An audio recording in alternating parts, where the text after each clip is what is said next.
Assalamualaikum warahmatullahi wabarakatuh. Perkenalkan, nama saya Ehan Farhan. Pada video kali ini saya ingin membawakan materi yang berjudul Digital Wellbeing untuk anak muda menjaga kesehatan mental di era konten digital yang tak terbatas. Baik, teman-teman, di sini saya ingin mengajak teman-teman melihat satu fakta penting yang dimana hasil survei nasional anak muda di Indonesia rata-rata menghabiskan 6-8 jam per hari di depan layar untuk media sosial, untuk game ataupun streaming dan browsing.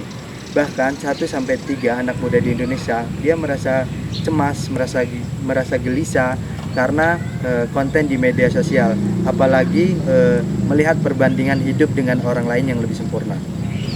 Data ini menunjukkan bahwa dunia digital bukan hanya sekedar mencari hiburan saja, tetapi mempengaruhi emosi, mental, dan cara memandang diri kita sendiri.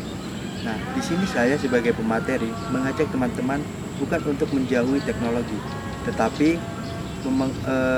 agar teman-teman memahami secara mental agar kesehatan mental kita baik di era derasnya konten dunia digital yang tak terbatas ini. Baik teman-teman, dalam materi ini ada 4 poin penting yang akan saya sampaikan. Yang pertama itu adalah kenapa sih digital wellbeing ini sangat penting? Karena screen time tinggi membuat otak kita mudah kelelahan, memicu cemas, sulit fokus, dan mood kita itu mudah berubah. Dan hidup kita itu lebih dikendalikan oleh algoritma.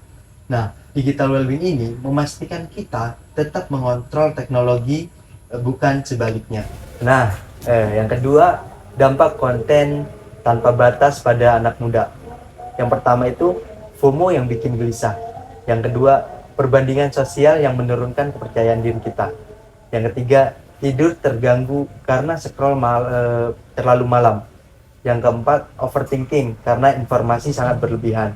Yang kelima, produktivitas menurun akibat distraksi. Nah, hal kecil seperti scroll TikTok, like, dan komentar pelan-pelan akan membuat cara berpikir kita. Poin yang ketiga, bagaimana cara menjaga digital wellbeing? Nah, yang pertama, pilih konten yang menenangkan dan berhenti untuk mengikuti konten yang memicu stres. Terus yang kedua, dibatasi screen time, hindari HP saat bangun ataupun sebelum tidur, dan sisihkan waktu 1-2 jam tanpa HP. Yang ketiga, latih kesadaran. Sebenarnya kita nih butuh atau cuma karena kebiasaan. Dan yang terakhir, lakukan digital detox ringan. Nah, seimbangkan juga dengan aktivitas seperti bertemu dengan teman, olahraga, komunitas, ataupun hobi. Yang keempat, peran anak muda.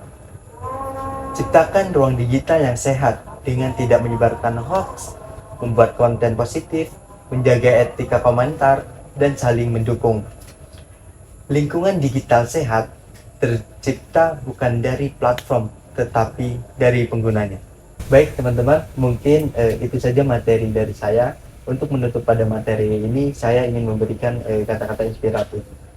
Teman-teman, yang perlu teman-teman ketahui bahwa dunia digital ini akan terus berkembang. Kontennya akan semakin banyak, trennya akan semakin cepat, dan distraksinya akan semakin kuat. Tetapi di tengah semua itu, kita harus mempunyai hal satu yang tidak bisa dimiliki oleh siapapun, yaitu kendali atas diri kita sendiri. Kesehatan mental adalah investasi jangka panjang.